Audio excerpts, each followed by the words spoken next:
શિવશક્તિ માર્કેટમાં આગ મામલે ફાયર એનઓસી આપનાર એજન્સીને ક્લીન ચીટ આપવામાં આવી હતી, જ્યારે નિલેશ પાઠશાળાએ એનઓસી આપી હતી અને ફાયર વિભાગના વડા બસંત પરીકે ક્લીન ચીટ આપી દીધી હતી, જે મામલે ફાયર વિભાગ ફાયર એનઓસીને લઈને પ્રશ્નો ઊભા કરી રહ્યું હોવાનું સામે આવ્યું હતું, તેમજ આગ બોલાવવા માટે ફાયર બ્રિગેડને સૌથી વધુ મુશ્કેલી પડી હોવાના પણ આક્ષેપ કરવામાં આવ્યા હતા। માર્કેટની અંદર જવા માટે ગેરકાયદે રીતે બનાવવામાં આવેલો શેડ સૌથી વધારે અવરોધરૂપ સાબિત થયો હોવાના આક્ષેપો પણ કરાયા હતા। एनओसी 26/5/2021 के दिन फायर डिपार्टमेंट द्वारा इशू किया हुआ है और सिस्टम लगा हुआ है, कार्यरत है। उसके फ़ोटोग्राफ वगैरह वीडियो फायर डिपार्टमेंट में अवेलेबल है और उसके बाद में 3 साल तक उसकी वैलिडिटी थी। और 3 मार्च को 2024 को निकुंज पाठशाला जो फायर सेफ्टी ऑफिसर है,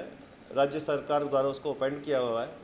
तो उसके द्वारा रिन्यूअल किया हुआ है और उसका भी मॉक ड्रिल कंडक्ट किया या चेकिंग किया, उसके फ़ोटोग्राफ सिस्टम में अपलोड किए हुए हैं। हर एक शॉप में मालिया भी बने हुए हैं, फायर लोड डबल है, बाकी शटर बंद थे, 3-3 लोग थे सभी शॉप में, तो लोग कटिंग करना और टेम्परेचर सिंथेटिक मटेरियल होने की वजह से टेम्परेचर बहुत ज़्यादा था मार्केट में और डेंस स्मोक था, तो ब्रीदिंग ऑपरेटर सेट लगा के कटर वगैरह यूज करके और तब फोर्स एंट्री करके और फायर फाइटिंग की, फायर के जो कर्मचारी है उन्होंने, और बाहर से hydraulic platform, turn table ladder, इसकी मदद से कूलिंग किया हुआ बिल्डिंग में और करीब 36 से 38 घंटे के बाद में फायर को कंट्रोल किया। आगे पतरे का शेड था और पार्किंग एरिया में उसको हटाया और फायर की गाड़ियां लगाने के लिए,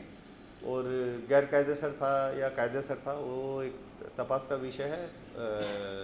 शहरी विकास विभाग इस बारे में तपास करता है।